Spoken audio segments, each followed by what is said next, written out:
നമസ്കാരം. UDF സർക്കാർ അധികാരത്തിൽ വന്നതോടെ കേരള പോലീസിൽ ഉന്നത പോലീസ് ഉദ്യോഗസ്ഥരുടെ സ്ഥലമാറ്റം നടന്നെങ്കിലും ജില്ലാതലം മുതലുള്ള ഉദ്യോഗസ്ഥരുടെ സ്ഥലമാറ്റം പ്രതിസന്ധിയിൽ. തെരഞ്ഞെടുപ്പിന്റെ കാലത്ത് പോലീസ് ഉദ്യോഗസ്ഥരെ താൽക്കാലികമായി സ്ഥലം മാറ്റിയിരുന്നു. ഇങ്ങനെ സ്ഥലമാറ്റം ലഭിച്ചവർ ഇപ്പോഴും അതത് സ്ഥലങ്ങളിൽ തുടരുകയാണ്. തിരിച്ചുള്ള സ്ഥലമാറ്റം ഇനിയും പൂർത്തിയാക്കാൻ കഴിയാത്തത് കോൺഗ്രസിനുള്ളിലെ ഗ്രൂപ്പ് താൽപര്യങ്ങൾ കുടുങ്ങിയാണ്. ലോവർ ലെവൽ മുതൽ ഉന്നത തലത്തിൽ വരെയുള്ള കസേരകളിൽ ഇഷ്ടക്കാരായ പോലീസ് ഉദ്യോഗസ്ഥരെ നിയമിക്കാൻ വേണ്ടിയാണ് കോൺഗ്രസിലെ ഗ്രൂപ്പുകളും UDFിലെ പ്രമുഖ നേതാക്കളും ഘടകകക്ഷികളും തമ്മിൽ കടുത്ത വടംവലി നടക്കുന്നത്. ഭരണം മാറി UDF അധികാരത്തിൽ വന്നിട്ടും പോലീസ് സംവിധാനത്തെ പൂർണ്ണമായി നിയന്ത്രണത്തിലാക്കാൻ ഭരണപക്ഷത്തിന് സാധിക്കുന്നില്ല എന്നതിന്റെ തെളിവുകളാണ് ഇപ്പോൾ പുറത്തുവരുന്നത്.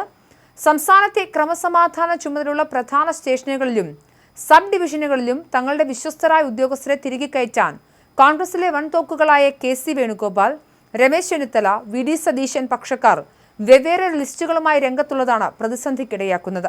ആഭ്യന്തരമന്ത്രിയായി ചെന്നിത്തലയ്ക്കും ഇക്കാര്യത്തിൽ സ്വതന്ത്ര തീരുമാനമെടുക്കാൻ കഴിയാത്ത അവസ്ഥയാണുള്ളത്. കഴിഞ്ഞ നിയമസഭാ തെരഞ്ഞെടുപ്പ് കാലത്ത് തെരഞ്ഞെടുപ്പ് കമ്മീഷന്റെ നിർദ്ദേശപ്രകാരം നടത്തിയ താൽക്കാലിക സ്ഥലമാറ്റങ്ങൾക്ക് ശേഷം പോലീസിൽ കൃത്യമായ ഒരു അഴിച്ചുപണി നടത്താൻ ഇതുവരെ സാധിച്ചിട്ടില്ല. ഏകദേശം 200-ൽ പരം DYSPമാരുടെയും 400-ലധികം SHOമാരുടെയും 100 കണക്കിന് സബ് ഇൻസ്പെക്ടർമാരുടെയും സ്ഥലമാറ്റ ഫയലുകളാണ് 1.5 മാസമായി ഒരു തീരുമാനവുമില്ലാതെ ചുവപ്പുനാടയിൽ കുടുങ്ങിക്കിടക്കുന്നത്.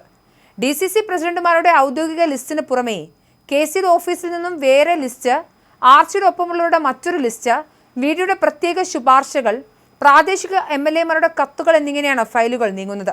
ഇതിനു പുറമെ കനത്ത സ്വാധീനമുള്ള ഘടകകക്ഷിയായി മുസ്ലിം ലീഗും കേരള കോൺഗ്രസും തങ്ങൾക്ക് മുൻഗണനയുള്ള മേഖലകളിലെ സ്റ്റേഷൻ ചുമതലകൾക്കായി പ്രത്യേക വാശിയിലാണ്. വിവിധ ക്രിസ്ത്യൻ സഭാ നേതൃത്വങ്ങളുടെ ശുപാർശകളും ആഭ്യന്തര വകുപ്പിന് മേൽ കടുത്ത സമ്മർദ്ദം ചെലുത്തുന്നുണ്ട്. മുൻപ് LDF ഭരണകാലത്ത് കാര്യങ്ങൾ കൃത്യമായൊരു ചാനൽ വഴിയാണ് നടന്നിരുന്നതെന്ന് ആഭ്യന്തര വകുപ്പിലെ ഉദ്യോഗസ്ഥർ തന്നെ ചൂണ്ടിക്കാണിക്കുന്നു. അക്കാലത്ത് CPM ജില്ലാ കമ്മിറ്റി ഓഫീസുകൾ വഴിയായിരുന്നു ഫയലുകൾ നീങ്ങിയത്. MLAമാരോ MPമാരോ ആറ് തന്നെയായാലും പാർട്ടി പോളിറ്റ് ബ്യൂറോ അംഗങ്ങളുടെയും ജില്ലാ സെക്രട്ടറിമാരുടെ നിർദ്ദേശത്തിനായിരുന്നു മുൻഗണന. കൂടാതെ മുഖ്യമന്ത്രിയുടെ ഓഫീസിലെ പൊളിറ്റിക്കൽ സെക്രട്ടറിയുടെ കടുത്ത സ്ക്രൂട്ടിനിയും അവിടെ ഉണ്ടായിരുന്നു. എന്നാൽ UDF ഭരണത്തിൽ ഗ്രൂപ്പ് തിരിഞ്ഞുള്ള വടംവലിയും ഒരേ കസേരയ്ക്കായി ഒന്നിലധികം നേതാക്കൾ ഒരേ സമയം സമ്മർദ്ദം ചെലുത്തുന്നതുമാണ് ഇപ്പോഴത്തെ പ്രതിസന്ധിക്ക് കാരണം. ഈ കടുത്ത വടംവലി കാരണം അർഹതപ്പെട്ട ഉദ്യോഗസ്ഥർക്ക് പോലും യഥാസമയം പോസ്റ്റിംഗ് ലഭിക്കാത്ത അവസ്ഥയുണ്ട്. ഭരണ നേതൃത്വത്തിന്റെ ഈ അനിശ്ചിതാവസ്ഥ ഏറ്റവും കൂടുതൽ ദോഷം ചെയ്യുന്നത് നിലവിലെ സർക്കാരിനെ തന്നെയാണ്. തെരഞ്ഞെടുപ്പ് കാലത്ത് പ്രധാന തസ്തികകളിൽ കയറിക്കൂടിയ പല ഇടതുപക്ഷ അനുകൂല ഉദ്യോഗസ്ഥരും ഇപ്പോഴും അതത് സ്ഥലങ്ങളിൽ തന്നെ കടിച്ചു തൂങ്ങി നിൽക്കുകയാണ്. നിർണായകമായ പല പോസ്റ്റുകളിലും ഇവരാണ് ഇപ്പോഴും തലപ്പത്തുള്ളത്. ഇത് ഭരണത്തിന് കടുത്ത പ്രതിസന്ധിയാണ് സൃഷ്ടിക്കുന്നത്.